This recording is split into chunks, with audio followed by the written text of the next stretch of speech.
मैं जानता हूं कि आपको दुख पहुंचा है, तकलीफ हुई है आपको, लेकिन नफरत से तो कभी भी किसी का भला नहीं हुआ है। और क्षमा कर देने का सबसे बड़ा उदाहरण जानती हैं आप? जब महाभारत का युद्ध समाप्त हो गया तो मरते हुए दुर्योधन की ये अंतिम इच्छा थी कि वो पांडवों के कटे हुए सर देखे।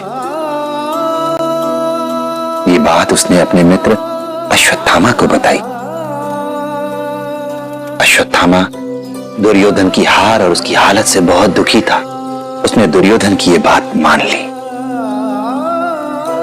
पर चूंकि अश्वत्थामा पांडवों को मार नहीं सकता था, इसलिए उसने पांडवों के 5 मासूम बेटों की हत्या कर दी। द्रौपदी शोक के सागर में डूब गई। उसका हृदय फट गया दुख से, पर फिर भी अंत में उसने अश्वत्थामा को माफ कर दिया। क्यों साई? कोई माँ अपने संतान के हत्यारे को कैसे माफ कर सकती है? अश्वत्थामा द्रोणाचार्य जी का बेटा था। वो द्रोणाचार्य जो पांडवों के गुरु थे, और उन्होंने पांडवों को वो शिक्षा दी थी जो उन्होंने किसी को भी नहीं दी। अगर एक मां अपने बेटों के हत्यारे को माफ कर सकती है, तो फिर हमारी लक्ष्मी तो बिल्कुल ठीक है और आपके साथ है। और वैसे भी गलती केवल शांताताई की नहीं है, गलती आप दोनों ने भी की है।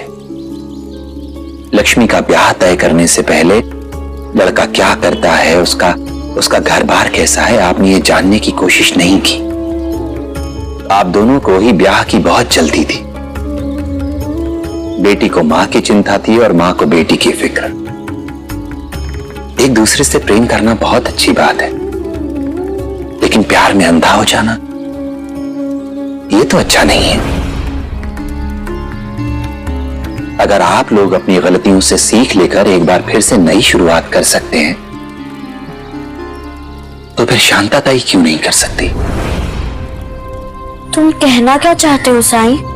माफ कर दो शांताताई को।